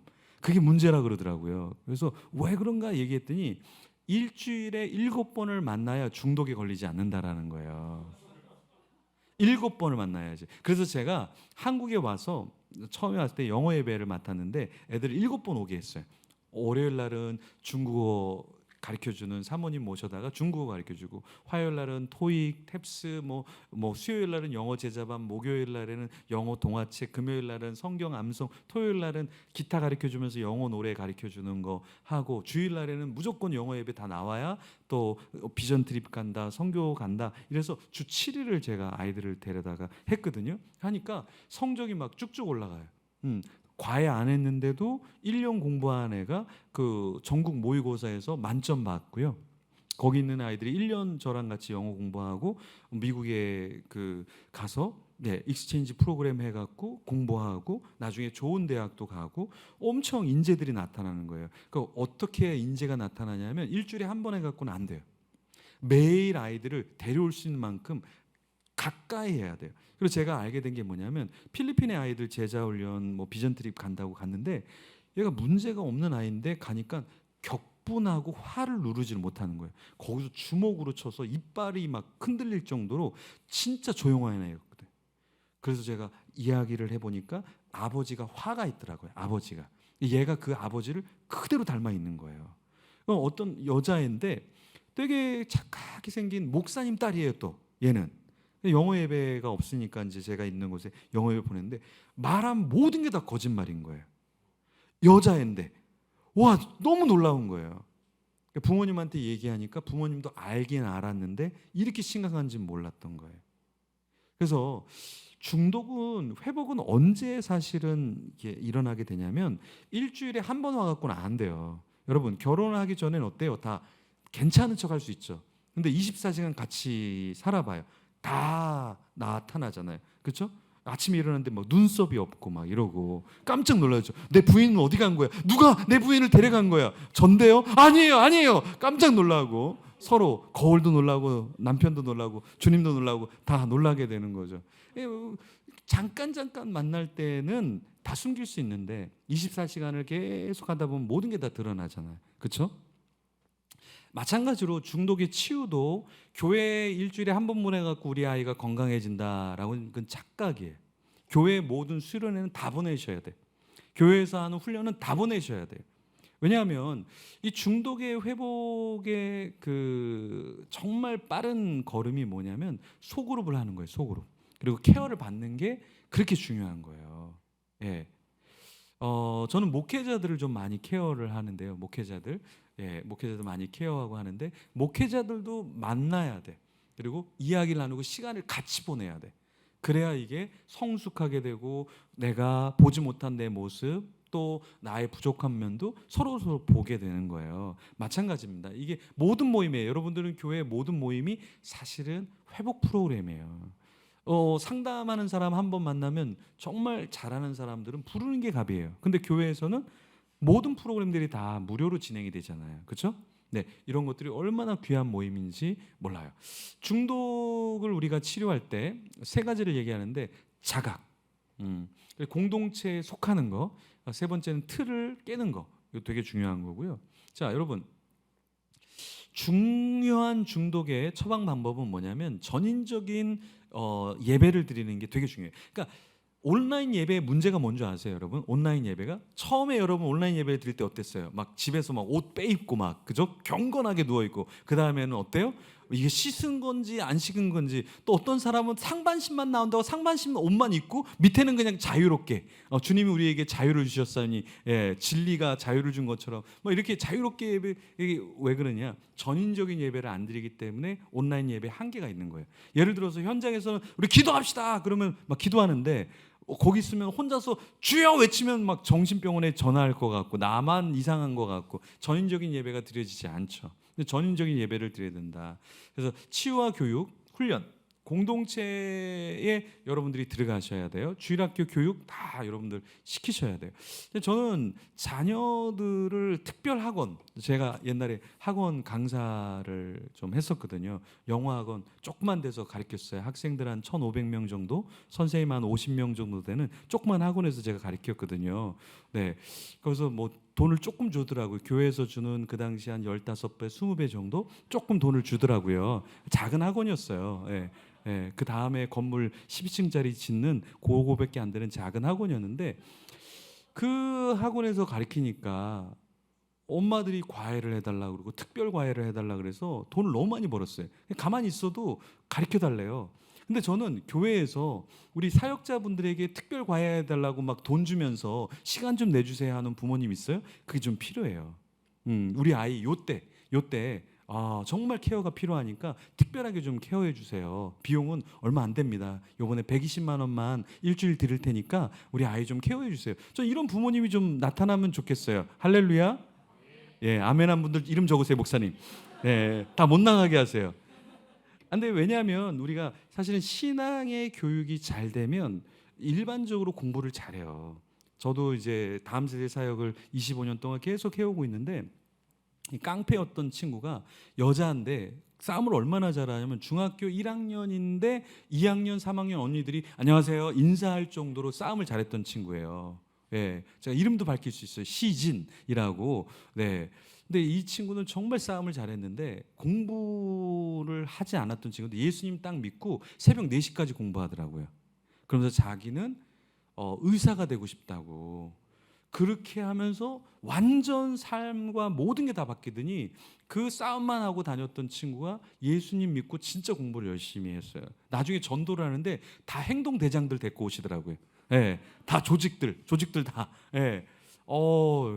근데 그 친구가 나중에 또 찬양을 하는데 보통 이렇게 피아노 이렇게 자매님들 배우잖아요. 그 친구는 이제 치는 악기, 드럼, 예, 막 이렇게 때리는 악기 이런 거 막 배우시고 그러더라고요. 근데 이게 우리 신앙에 있어서 자각이 되고 전인적으로 하나님께 드리면 사실 공부도 잘할 수 있다. 그래서 이 중독뿐만 아니라 우리가 다음 세대를 생각하고 우리 자신을 생각할 때 이 예배에 우리 자신을 드려야 된다. 자, 카지노에 없는 거 3가지를 우리가 하면 되는데 보통 이거 질문을 내면 다 맞춰요. 제가 볼 때는 여기도 엄청 잘 맞힐 텐데 이 시계가 없어요. 카지노에. 왜 시계가 없을까요? 계속 게임하라고. 그렇죠? 거울이 없어요. 그러니까 자기의 몰골을 보면 너무 초라하고 초췌한 걸 보면 중독을 그만두고 싶잖아요. 그래서 거울이 없어요. 그다음 또 뭐가 창문이 없어요. 왜 창문이 없을까요? 부모님, 자식들, 내가 섬겨야 될 사람들을 절대 보지 못하게 하는 거예요. 그렇죠? 여러분 백화점에도 없는 게 2가지가 있어요. 뭐가 없어요? 백화점에? 네, 시계, 창문. 어떤 분은 거울 그러더라고요. 여러분 옷 안 사보셨어요? 신발 안 사보셨어요? 예, 그런 분들이 있는데 거울 빼고 왜 시계가 없을까? 왜 창문이 없을까? 백화점도 똑같아요. 거기에 몰입하도록 만드는 거예요. 어떤 데는 머리가 좋아서 이게 에스컬레이터를 갔다가 이렇게 가야 되는데 이렇게 없어졌어요. 반대편으로 가야 돼요. 왜 그런 거예요? 네, 물건들을 보라고 일부러 그렇게 만든 거예요. 네, 그렇죠? 이 사람 되게 똑똑한 사람들이죠. 마찬가지로 도박장도 똑똑해요. 그래서 중독에서 빠져나오지 못하도록 그렇게 만들어 버리는 거죠. 게임도 마찬가지고 모든 거, 음란한 것도 마찬가지고 술도 마찬가지로 그 맛에서 그 재미에서 빠져나오지 못하도록 끊임없이 진화한다라는 거예요. 그래서 이것을 우리가 간파할 필요가 있다라는 거예요. 자, 12단계 회복 프로그램인데 이게 171개 나라에서 실제로 있는 중독 회복 치유 프로그램이에요. 근데 이게 어떻게 만들어지냐면 1930년에 로랜드라는 사업가가 중독에 빠져요. 그러다가 진짜 그 당시에 유명한 상담가인 정신분석학자인 프로이드와 융과 상담을 하게 되죠. 근데 이때 솔직하게 이제 칼 융이 뭐라고 얘기하냐면 안 된다, 못 고친다 우리는. 근데 옥스퍼드의 기독교인들이 소그룹을 하는데 거기 가면 사람들이 괜찮아지더라라는 이야기를 듣고 로랜드가 가서 회복을 받아요. 그리고 애비에게 이야기하고 애비가 빌 윌슨에게 이걸 얘기하는데 빌 윌슨은 강경한 무신론자였어요. 근데 이 빌 윌슨이 합병증에다가 중독이 더 심해지니까 두 손 두 발 들고 이 옥스퍼드에 가서 소그룹을 경험하게 돼요. 그리고서 회복이 되면서 이 12단계 회복 프로그램이 빌 윌슨이 체계적으로 만든 거예요. 그래서 원래는 기독교의 소그룹이에요. 우리 제자훈련처럼 그런 소그룹인데 믿지 않는 사람들은 하나님 그러면은 조금 거부감이 있기 때문에 그러한 종교적인 용어들은 살짝 빼고 회복 프로그램으로 만들어진 게 이 회복 프로그램인데 이게 전 세계 가장 유명한 회복 프로그램이에요. 그래서 이 회복 프로그램을 실험을 해봤는데 6,500명을 대상으로 실험을 해보니까 병원에서 회복률은 그 당시 8%, 오늘날의 병원 회복률 우리가 3% 정도 잡거든요. 8%는 높은 거예요. 그런데 1년을 하니까 27% 정도의 사람이 소그룹에서 회복이 되는 거예요. 1년에서 5년을 해보니까 약 1% 떨어진 26%. 근데 5년 이상 소그룹을 하니까 47%의 회복률이에요. 근데 요거는 믿지 않는 소그룹에서 회복률이고 믿는 소그룹은 보통 80에서 90% 정도가 회복이 돼요. 그러면 교회가 사실은 중독과 우울, 상처에 회복의 장이에요, 사실은. 그래서 여러분 여기서 아까 우리 찬양 인도자분이 이렇게 찬양하셨잖아요. 그때 여러분 좀 은혜로웠죠, 그렇죠? 예, 얼굴은 약간 조폭 이렇게 어떤 조직에 몸담고 있는 그런 분 같잖아요, 그렇죠? 예, 제가 좀 잘못 얘기했나요? 예, 예. 예, 우리 뭐 교회가 아니라 오히려 조직 이렇게 어두운 곳에서 만나야 될 분 같은데 막 찬양하고 너무 은혜가 되는 거예요. 예, 그렇죠? 네, 네. 이렇게 웃는 자매님들 제가 명단을 다 넘겨드릴게요. 어디 계세요? 우리 찬양했던 우리 사역자분. 예. 예. 계속 안에 계세요? 밖에 있으면 무서워서 저런 분이 있으면 강의를 못 해요. 이렇게 딱 얼굴 비치는데 그 자체가 그래요. 좋아요. 아주 아름답습니다. 예. 이렇게 저렇게 생긴 조폭분이 찬양 인도할 때 여러분 은혜가 있어요, 없어? 은혜가 있죠. 근데 사실 이 찬양의 은혜가 있을 때 우리가 어때요? 호르몬이 나와요. 다이돌핀이 나와요. 다이돌핀은 우리가 어떤 거를 감탄할 때, 깨우칠 때, 그때 우리 호르몬이 막 나와서 이 항암의 엔돌핀이 100배라 그러는데 이 엔돌핀의 100배보다 더 높은 4000배가 되는 이 다이돌핀이 우리 몸에 흐르게 되는 거거든요. 그래서 여러분들이 돈을 주고 가면서 뭐 문화 공연을 보고 오페라를 보고 어떤 거를 이렇게 멋있는 장면을 보려고 하는 이유가 사실 우리 안에 회복의 호르몬이 나오기 때문에 그 값을 지불하는 거예요. 예배도 마찬가지죠. 예배도 마찬가지로 회복이 있기 때문에 회복에 대한 감사, 회복에 대한 어떤 반응을 우리가 보이는 거잖아요. 그렇죠? 그래서 우리가 때로 여러분 감사헌금 하잖아요. 그렇죠? 왜 감사합니까? 정말 회복이 되니까 너무 감사하니까 감사헌금 하잖아요. 그렇죠? 네. 그래서 제가 아는 분은 이제 귀신을 섬겼던 분인데 구술했어요.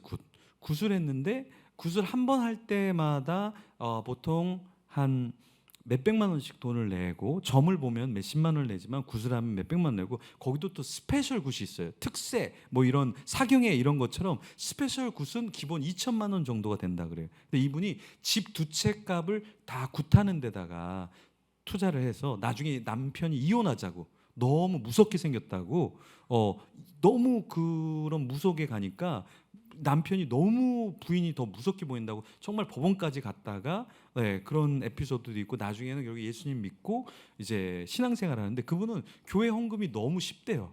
한번 굿하면 몇백 내야 되는데 교회는 몇만 원만 내면 되니까 세상 이거보다 더 좋은 종교가 없대요. 너무 쉽다라는 거예요. 스페셜 해도 거긴 몇 천인데 여기는 뭐 그런 게 없으니까 너무 교회 헌금 너무 작은 거 아니냐. 목사님 헌금 이제 앞으로 0 하나씩 더해서 하세요. 근데 그런 분들이 구슬하면서 많은 돈을 쓰는 이유는 뭐냐면 사실은 치유가 있기 때문에 그래요. 무슨 치유가 있냐면 약한 귀신을 강한 귀신을 데려와서 이걸 쫓겨나가게 만드는 거거든요. 원리가. 그래서 그 회복이 있기 때문에 거기에 대한 값을 지불하고 또 더 구슬하고 이렇게 하는 거잖아요. 마찬가지로 우리가 교회 안에서 우리가 예배를 드리는 건 사실 뭐를 하는 거냐면 우리 안에 있는 중독을 밀어내는 거야. 우리 안에 있는 섭섭한 마음, 여러분 교회에서 가장 무서운 귀신이 무슨 귀신이라 그래요? 섭섭 귀신이라 그러죠. 섭섭해. 괜히 교회가 섭섭해. 괜히 장로님이 섭섭하고 목사님이 섭섭하고 그냥 교회만 생각해도 섭섭해. 제일 무서운 귀신이 섭섭 귀신이라고 얘기해요. 근데 언제 섭섭 귀신이 다 사라져요? 이렇게 아름답게 생긴 찬양 인도자가 찬양할 때 다 사라지는 거예요. 오늘 아멘 안 하면 내가 오늘 죽음이겠다. 이렇게 긴장하면서 하나님께 영광을 돌리다 보면 이게 다 사라지는 거거든요. 그래서 이 교회 예배가 사실은 회복에 얼마나 큰 역할을 하는지 몰라요. 그래서 제가 아까 그 원주민 얘기했지만 원주민 사역의 가장 중요한 사역이 뭐였냐면 예배 사역이었어요. 예배 사역. 왜 예배를 온전히 드리면 우리 안에 있는 질병도 떠나고 우리 안에 있는 우울도 중독도 상처도 다 떠나고 귀신도 떠나가는 그 역사가 사실 예배 가운데 있거든요. 그래서 예배할 때 사실은 찬양을 막 이렇게 5분, 10분 이렇게 하면 안 돼요. 깊이 있게. 그러니까 우리가 여러분 샤워하잖아요. 샤워. 때로는 우리가 샤워도 하지만 어때요? 목욕탕에 몸을 담가 놓으면 너무 편하고 내 안에 있는 독소가 나가고 이러잖아요. 그러니까 우리 예배가 약간 좀 그래야 돼요. 너무 예배를 좀 우리는 이제 짧게 드리고 기도회를 막 빼고 막 이러는데 사실 그렇게 해갖고는 우리 안에 회복이 사실은 없는 거예요. 예배의 요소 중에 기도하는 거, 찬양하는 거, 말씀을 듣는 거. 이게 사실 우리를 회복시키거든요. 제가 지난주에 한 10시 전까지 거의 한 2시간 정도를 제가 메시지를 나눴는데 메시지를 너무 짧게 나누면 그것도 좋죠. 근데 메시지를 길게 나눌 때 은혜가 되면 우리 안에 사실은 회복이 있거든요. 제가 이제 설교 코칭 세미나 하는데 자꾸 이런 질문이 온대요. 목사님, 설교가 긴 거 아닙니까? 그 말은 뭐냐면 설교 준비를 더 하세요라는 말이라는 거예요. 그거를 뭐 30분 한 거를 25분 줄여도 또 얘기 나와요. 목사님 너무 긴 거 아닙니까? 5분 해도 목사님 긴 거 아닙니까? 라는 말은 설교가 듣기 어렵다.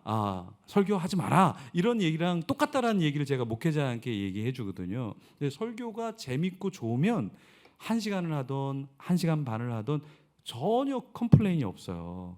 왜? 치유가 있기 때문에 그래요. 우리 안에 교육이 있기 때문에 그래요, 사실은. 그래서 여러분도 이 예배를 좀 사모하는 마음으로 오셔야 되고, 이런 수요 예배든 주일 예배든 여러분이 지금껏 온 것보다 10분 전에 오세요. 10분 전에. 10분 전에 와서 누가 설교하나, 본문은 어딘가, 설교자를 위해서 좀 기도를 하세요. 왜 은혜가 안 되나? 내가 기도 안 하기 때문에 그래. 그래서 설교를 들을 때 내가 이렇게 컵이 있다고 봐요. 컵이 있으면 컵을 하늘로 향해서 이렇게 컵을 놔야 되는데 우리는 대부분 뒤집어 놔요. 그리고 네가 한번 은혜를 끼쳐봐라. 네가 오늘 은혜를 끼쳐봐라. 그게 아니라 여기에 담을 수 있도록 하늘을 향해서 내가 그릇을 비워야 되는 거잖아요. 그죠? 비워야 되는 거잖아요. 그죠? 제가 여기 오면서 지하철에서 경청이라는 책을 이렇게 읽으면서 하는데 그 경청이라는 책에서 무엇을 얘기하냐면 악기가 잘 소리를 내려면 비워야 된다는 거예요. 그 통을 비워야 된다는 거예요. 그 통을 비워내야 악기가 잘 소리를 낸다는 거예요. 마찬가지 우리가 건강하게 된다라는 건 뭐냐면 여러분이 이 예배 시간에 와서 여러분의 생각, 여러분의 삶의 틀, 여러분의 방식 이런 거를 좀 비워내야 돼요. 그걸 하지 않고 그냥 나는 계속 게임, 나는 계속 스마트폰, 나는 그냥 내가 하고 싶은 거, 엄마 내 스타일 알지? 여보 내 스타일 알지? 나 이렇게 살 거야. 이렇게 계속 하면 안 되고 비우는 게 신앙이라는 거예요. 비우는 거. 그러니까 어느덧 우리가 신앙생활을 굉장히 종교적으로 합리화해 주기를 원해요. 목사님이 좀 나한테 합리화해 주기 좋겠다. 그러니까 대부분 이제 청년들 오픈 질문해 보세요. 그러면 이래요. 목사님 술 마셔도 돼요? 안 마셔도 돼요? 이런 거 질문하는 사람은 다 술을 처마시는 사람들이에요. 왜냐하면 술을 안 마시는 사람은 그런 질문을 할 필요가 없거든요. 이미 안 마시기 때문에. 마시긴 마시는데 목사님이 좀 합리적으로 해주면 좀 합법적으로 마실 수 있겠는데, 그래서 제가 명확하게 말씀을 드리죠. 마셔도 된다. 하지만 천국에 일찍 간다. 천국 일찍 가죠. 내 뜻을 관철시키는 게 신앙이 아니라 하나님이 나에게 무엇을 원하는가, 이게 비우는 거, 이거를 우리가 하는 작업이 예배 시간에 우리에게 이것이 일어난다라는 거예요. 그래서 예배 시간을 여러분들이 우습게 생각하지 말고 예배 시간 전에 10분 전에 최소 지금 오는 거에 10분 전. 근데 12시인데 이미 지금 12시 20분에 오시는 분들은 30분을 더 줄이셔야 되겠죠. 더 빨리 당겨야 되겠죠. 그래서 예배를 준비해야 된다. 교회가 해야 될 일이 뭐냐? 예수님께서 하신 일을 우리가 하면은 돼요. 예수님께서 뭐 하셨어요? 말씀을 가르치시고 복음을 전파하시고 약한 것을 고치셨잖아요. 그러니까 우리도 이 고치는 사역을 해야 돼요. 그러니까 고치는 거는 사실은 피곤한 일이에요. 자, 여러분들이 지금 앉아 계신데 여러분들 앉아 있는 건 다 달라요. 자세가. 왜 다 다를까요? 가장 내가 편한 자세로 앉아 있는 거거든요. 근데 이 자세가 바른 자세가 아니라 자세를 고치면 어떻게 되냐면 고통이 따라요. 고통이. 내가 편한 자세, 사람은 눕고 자는 것도 다 자세가 있어요. 그게 제일 편하기 때문에 그 자세로 자는 거예요. 남들이 볼 땐 어떻게 그렇게 하고 자? 어떻게 불편하지 않아? 근데 나는 편한 거예요. 왜? 그게 나의 고정된 편한 자세이기 때문에. 근데 그 자세를 고치려고 하는 순간 불편해져요. 그죠? 마찬가지입니다. 중독을 조금 고치려고 그러면 그때부터 관계가 저 사람 안 만나야지. 나 중독이라고 뭐라고 하네. 저 사람 말 또 나 그 얘기할 나 얘기하고 싶지 않은데 자꾸 차단한다라는 거예요. 왜 차단해? 나 그 싫다라는 거예요. 나 고치는 것보다 지금이 더 편하다라는 거죠. 근데 이 고치는 사역이 그만큼 어렵다라는 거예요. 그래서 여러분들 신앙이 오래된 다음에 변화되는 건 되게 어려워요. 신앙생활이 오래된 다음에 변화되는 건 정말 어려워요. 언제 가르쳐야 되냐면 어렸을 때 가르쳐야 되는 거예요. 어렸을 때 정도를 가르치고 어렸을 때 예배를 가르치고, 그래서 교회에서 너무 어린 친구들을 또 너무 자유롭게 하면 안 돼요. 어느 정도 이야기를 충분히 들을 수 있는 나이가 되면 그 아이들을 우리가 가르쳐야 돼요. 근데 너무 어릴 때부터 막 이렇게 해갖고 교회에 대한 어려운 마음을 갖게 하거나, 그것이 아니라 충분히 알아들을 수 있는 나이가 되면 우리는 더 많이 가르쳐야 한다라는 거예요. 예수님께서는 가르치는 사역, 복음을 전파하는 사역, 하지만 약한 것을 고치는 사역까지 감당하셨다라는 것입니다. 자, 손양원 목사님의 그 고백인데요. 한번 같이 한번 읽어보겠습니다.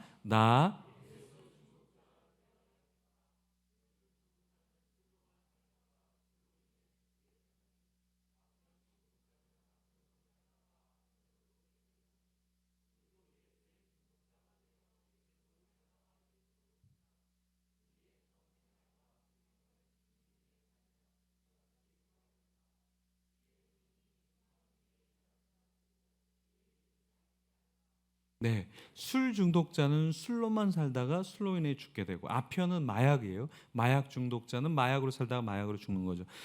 우리나라의 그 초창기 때 1900년 이 선교사님이 들어올 때 우리나라가 도박 중독자가 되게 많았고 술 중독자가 너무 많았어요. 그래서 다른 나라는 술을 마시도록 허용도 했지만 우리나라는 술을 근절시킨 이유가, 우리나라 사람은 마시면 끝까지 가는 거예요. 이게 절제가 없는 거예요. 중간이 없는 거예요. 그래서 우리나라가 선교사님들이 왔을 때 술 중독자, 도박 중독자, 그리고 첩을 둔 사람들이 너무나 많았다라는 거예요. 그래서 우리의 피는 굉장히 선비적인 피가 아니라 우리의 피에는 중독성의 피가 우리 안에 사실은 있어요. 그래서 그 중독을 우리가 이겨내려면 더 강력한 예수님에게 우리가 중독이 되어야 한다라는 겁니다. 예수 중독이라는 건 뭐냐면, 중독은요 사람을 조종하는 거예요. 그리고 그 끝은, 그 종말은 뭐예요? 파멸과 죽음이에요. 그런데 이 중독은 이런 결과지만 예수 중독은 뭐냐면 사람을 인도하는 거예요. 그리고 또 결국에 생명으로 이끄는 거죠. 그래서 우리가 예수 중독이 되어야 한다. 사람은 어떤 거에 중독되게 되어 있어요. 제럴드 메이가 이야기했습니다. 모든 사람들은 95%가 중독되어 있다. 근데 5%의 사람이 중독되지 않았다. 하지만 나는 아직 그 5%의 사람을 만난 적이 거의 없다. 그만큼 모든 사람들이 중독되어 있는데 건강한 사람을 보기는 굉장히 어렵다. 근데 어떤 사람들이 중독에 걸리지 않냐면, 예수님에게 강력하게 중독된 사람은 세상에 중독되지 않는 거예요. 그러니까 물질에 왜 여러분 중독됩니까? 예수님에게 중독이 안 되니까 예수님이 아닌 물질에 중독이 되는 거예요. 왜 인기에 중독이 될까요? 예수님이 아닌 인기가 나에게 뭔가 준다고 생각하고 그걸 붙잡기 때문에 그런 거예요. 그래서 여러분들이 예수님에게 의도적으로 중독되지 않으면 다른 거에 의도적으로 중독되어진다. 그래서 새벽 예배, 주중에 기도 모임, 제자 훈련 다 신청하세요, 여러분. 다 신청하셔야 돼요. 이게 사실은 나를 살리는 길이에요. 나를 살리는 길이에요. 그리고 여러분들 중독에서 빠져나오려고 하면은 여러분의 영적인 동역자가 필요해요. 영적인 동역자. 그러니까 같이 이렇게 옆에 계신 분들은 굉장히 건강한 거예요. 같이 생활해야 돼. 같이 시간을. 여러분 그 몰몬교 아세요? 네, 저는 그 친구들을 뭐라고 얘기하냐면 뭘 모르는 아이들의 교. 그래서 몰몬교라고 하는데, 제가 그 친구들하고 얘기를 많이 했어요. 길거리에 있죠. 거기 가서 그들이 섬기는 곳에서 가서 같이 여행도 하고 얘기를 참 많이 했어요. 보통 이 몰몬교 친구들이 21살, 22살, 23살 요때 다 한국에 와요. 선교지라고 생각해서, 사실은 언더우드, 아판젤로 다 20대 우리나라에 선교사로 왔거든요. 마찬가지 그 사람들도 젊을 때 선교지로 다 와. 20대 때 다 선교 와요. 근데 왜 이 친구들이 2명씩 다니냐 봤더니 이유가 있더라고요. 뭐냐면, 혼자 있으면 한국 사람에게 표적이 될 수 있고 유혹을 받을 수도 있고 또 괴롭힘을 당할 수도 있고 외로울 수도 있고 먼저 온 사람이 한글을 배워서 늦게 온 사람에게 가르쳐 주는 거예요. 그래서 같이 다니는 거예요. 그래서 동역자의 개념인데 이 뭘 모르는 아이들의 교가 뭘 알고 있더라고요. 예수님께서 전도대를 파송할 때 혼자 가라고 하지 않았어요. 야, 효율적으로 혼자 가. 너네 알아서 쫙쫙 다녀. 이렇게 하시지 않고 2명씩 예수님이 짝을 지어 주셨죠. 이게 영적인 원리가 있다라는 거예요. 중독도 내가 옆에 누가 있잖아요. 그럼 중독에 빠지지 않아요. 그렇죠? 이렇게 공동체로 같이 있잖아요. 그러면 건강해져요. 굉장히 건강해져요. 그렇죠? 마찬가지로 우리가 중독에서 빠져나오려고 하면 여러분들이 함께하는 영적인 친구들, 동역자, 그러니까 여러분의 삶을 나누는 것이 필요해요. 그러니까 하브루타라는 게 있는데 하브루타라는 건 뭐냐면 자기의 생각과 자기의 질문, 자기의 느낌을 짝과 나누는 거예요. 그래서 하브루타는 하베르라는 친구라는 어원에서 나온 학습법이에요. 그러니까 여러분이 정말 고도의 성장할 수 있는 거는 1대1 코칭이에요. 1대1 코칭. 그래서 예전부터 왕족들은 다 다수를 놓고 가리키는 것이 아니라 한 선생님이 한 자녀를 가리키는 교육법을 사용한 거예요. 이게 다 뭐냐면 1대1로 하브루타 방식으로 네가 뭘 알고 있니? 네가 뭘 모르고 있니? 네가 뭘 배워야 되니? 네가 어떤 걸 배우고 있니? 네가 느낌이 어떠니? 너의 생각은 어떠니? 이걸 계속해서 얘기하는 거예요. 예를 들어서 독일어를 배운다고 한번 생각해 봅시다. 독일어를 배우는데 제가 혼자서 여러분을 다 가리킨다고 생각해 보세요. 이렇게 하는 것과 제가 한 명과 1대1로 독일어를 가리키고 배운다고 생각해 보세요. 누가 더 독일어를 잘 배울까? 1대1이죠. 이 영적인 원리도 마찬가지로 우리가 나의 삶을 계속해서 나눌 수 있는 짝이 필요해요. 짝. 이 중독에 빠지지 않고 잘못된 격길로 빠지지 않으려면 수시로 이야기하고 수시로 삶과 느낌을 계속해서 얘기할 수 있는 배우자, 짝이 될 수 있고요. 예, 교회에서의 제자훈련의 멤버, 짝이 될 수 있고요. 옛날에 우리가 많이 또 이런 거 했죠. 크리스마스 때나 뭐 어디 가면 많이 또 이런 거 하잖아요. 이걸 많이 해야 돼, 많이. 그래서 괜찮으세요? 예, 네. 자.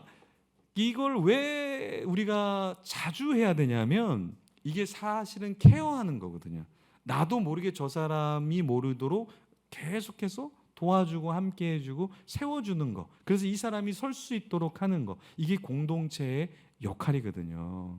그래서 제가 이제 우스갯소리로 뭐 밥 좀 사주세요, 뭐 바쁘면 돈으로 주세요, 뭐 이렇게 인사를 시키는데 사실은 사람은 언제 회복되냐면 같이 밥을 먹을 때.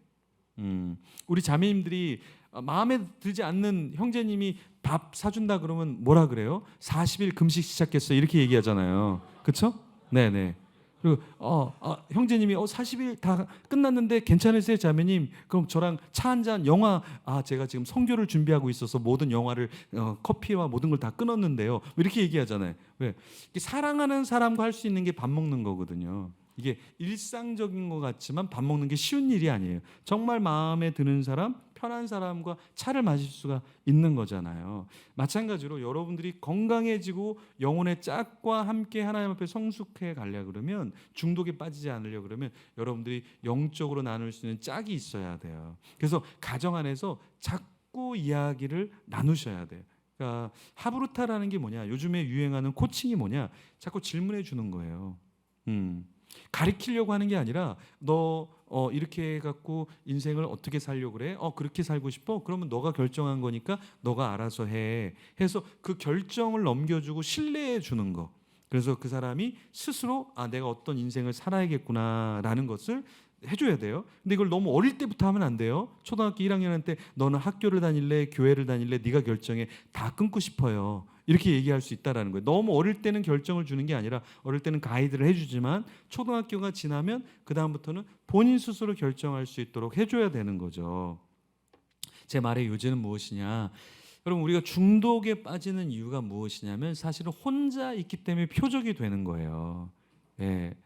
기러기가 이렇게 날아갈 때 짐승이 이렇게 갈 때 강한 사자, 강한 표범은 강한 놈을 상대로 잡아서 죽여서 먹으려고 하지 않는다는 거예요. 가장 무리와 동떨어져 있는 약한 개체를 선택한다라는 거죠. 사탄도 마찬가지로 영적으로 누구를 타겟으로 하냐? 공동체 안에 있지 않는 사람. 예배에 제일 늦게 와갖고 제일 빨리 나가려고 하는 사람, 이 사람이 가장 교회에 시험을 많이 당하는. 왜요? 무리 속에서 잘 깊이 안 들어왔기 때문에, 밖에 있기 때문에 표적이 되는 거예요. 그래서 여러분들이 영적으로 건강하려면 예배 시간에 일찍 와서 깊은 지성소에 들어와서 여러분들이 설교자를 위해서, 찬양단을 위해서, 예배 섬김을 위해서, 나 자신을 위해서, 우리 가정을 위해서 그렇게 해서 기도하고 예배를 드리는 것과, 교회 형광등이 잘 켜져 있구나, 교회 난방 시스템이 이 정도면 괜찮겠구나, 이거 뭐 시설 점검하듯이 왔다가 가는 거는 완전히 다르다라는 거예요. 그래서 중독의 회복은 두 가지예요. 하나는 약물 치료, 하나는 사회 치료. 사회 치료는 지금 이게 사회 치료예요. 상담하고 예배하고 소그룹 하는 건 사회 치료라고 우리가 얘기해요. 약물 치료는 병원 치료라고도 얘기하는데, 약물 치료는 그냥 눌러 놓는 거예요. 약물로 눌러놓는 거예요. 그러니까 3개월 동안 눌러놓으면 사람이 반쯤 그냥 죽어있는 상태로 그냥 시름시름 그냥 계속 자요. 그러니까 약물로 눌러놓기 때문에 그래요. 근데 그런 사람을 다시 집에 데려오면 다시 중독이 똑같이 일어나요. 마치 이게 죽여놨다가 딱 약을 끊으면 다시 쭉 중독으로 가는 거 똑같아. 중독의 회복은 지금도 의학계에서는, 병원에서는 다 정신병원에 집어넣어야 된다, 의사들이 약을 줘야 된다, 주사를 맞춰야 된다, 이렇게 이야기하는 부류가 한 부류가 팽팽하고, 또 사회치료 쪽에서는 아니다, 약물에 의존해서는 안 된다. 근데 저는 두 가지 다 필요하다. 약물이 필요한 단계가 있어요. 너무 심하면 약물로 좀 눌러놔야 돼. 그러면서 사회치료를 병행하면서 약물을 빨리 줄여야 되거든요. 두 가지를 다 하는 것이 균형 잡힌데, 한쪽으로만 과하게 나는 어떤 약도 의존하지 않을 거야, 나는 어떤 병원도 의존하지 않을 거야, 이것도 건강한 건 아니에요. 때로는 그 중독된 것과 분리를 시켜줘야 될 필요성이 있거든요. 그래서 나의 힘으로 도박을 끊어낼 수 없을 때는 도박을 할 수 없는 공간으로 들어가서 그것을 어느 정도 끊어내 주면서 약물 치료를 하고, 그 안에 다시 사회 치료를 하면서 밖에 나와서 약물 치료를 그만두고 또 사회 치료로 갈 수 있다면 그렇게 가는 것이 굉장히 중요하다는 거예요. 그러니까 너무 약물 치료로 계속 눌러놓으면 나중에는 자기 혼자서 운전도 못해요. 약물 치료의 대표적인 게 운전하지 말라 그러거든요. 운전을 진짜 못해요. 자기 제정신이 아니기 때문에, 판단이 흐리기 때문에 약물 치료는 너무 과다하면 그것도 나쁜 것이다. 과한 것은 나쁜 거예요. 그래서 적절하게 두 가지를 잘 하시되 그것을 잘 균형점을 잡아서 될 수 있으면 이 예배를 통해서, 소그룹을 통해서 여러분들이, 왜냐하면 저 171개의 그 회복 치유 프로그램은 171개에서 저 프로그램만 갖고도 약물 없이도 사람을 회복시키는 증명이 된 프로그램이기 때문에, 그러니까 하나님께서는 우리를 예배를 통해서, 소그룹을 통해서, 교육을 통해서, 훈련을 통해서 우리를 건강하게끔 하나님은 만들어 놓으신 거예요. 그래서 여러분들의 이 예배가 정말 중요한 거고, 여러분의 소그룹, 양육한다, 제자 훈련한다, 교육한다, 다 신청하셔야 돼요. 이게 뭐냐? 나를 건강하게 하고 내가 건강해지면 우리 집이 건강해져요, 사실은. 그러니까 내가 건강하지 않기 때문에 자녀들이 건강하지 않은 경우가 굉장히 많아요.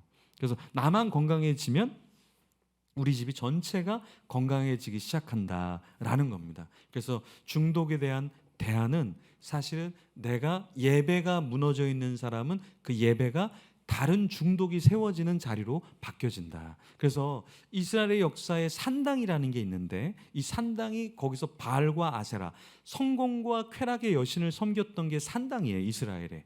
근데 그 산당을 아무도 못 허물어요. 누가 허무느냐? 히스기야, 요시야, 이 두 왕만 이걸 허물어 버려요. 이걸 허문다는 건 모든 경제와 사회를 다 흔들어 놓는 것과 똑같은 거예요. 근데 그 두 왕은 그걸 흔들기 시작하죠. 그러면 어떻게 됩니까? 안식일이, 유월절이, 하나님의 말씀이 사람들에게 살아있게 되는 역사가 있게 된다라는 거예요. 마찬가지로 우리가 어떻게 해야 되냐면, 하나님 앞에 새벽 제단을 쌓고, 하나님 앞에 이 수요 제단을 쌓고, 하나님 앞에 주중 프로그램, 주말 프로그램에 들어가면 우리는 어떻게 되냐면 중독의 산당들이 사라지기 시작한다라는 거예요. 근데 요즘 사람들은 그걸 허물어뜨리고 싶어 하지 않아요. 주식에 딱 매달려 갖고 아침부터 밤까지 계속 주야로 주식만 묵상하는 거예요. 여호와는 나의 목자시니가 아니라 주식은 나의 목자가 되는 거예요. 주야로 묵상하는 거예요. 주의 말씀이 단 게 아니라 주식이 달아서 매일 그걸 묵상하는 거예요. 계속 시세 보고 팔아야 돼 말아야 돼. 이게 왜 그런가? 그게 나의 예배가 됐기 때문에 그래요. 그게 나의 전부가 됐기 때문에 그래요. 이런 모든 것들이 다 중독이다. 그래서 여러분들이 정말 예배를 세우시고, 그리고 가정에서도 마찬가지로 예배를 세우시고, 이 공동체에서도 여러분 스스로가 자꾸 깊이 들어가야 돼요. 깊이. 우리의 뇌는 너무나 무서운 게 뭐냐면, 중독에 걸리면 중독에 걸린 것만 쳐다보거든요. 그러면 뇌가, 이 인간의 뇌가 갖고 있는 시냅스를 다 잘라내요. 너 사용하지 않는구나, 이거 불필요하구나, 그래서 다 잘라낸다라는 거예요. 너무나 무섭죠. 사용하지 않으면 불필요하다고 생각하기 때문에 스스로 잘라낸다라는 거예요. 그게 아니라 내가 하나님이 주신 모든 것들을 다, 기관과 감각들을 다 사용을 해서 이것들이 활발하게 움직여서 섬기고 봉사하고, 나도 행복하고 나도 건강하게 될 때 하나님도 기쁘고 나도 기쁘고 우리 주위 사람들도 기쁘게 되는 것이죠. 그래서 여러분들이 예배가 회복되는 가운데 중독이 다 떠나가는 역사가 있기를 간절히 축원합니다.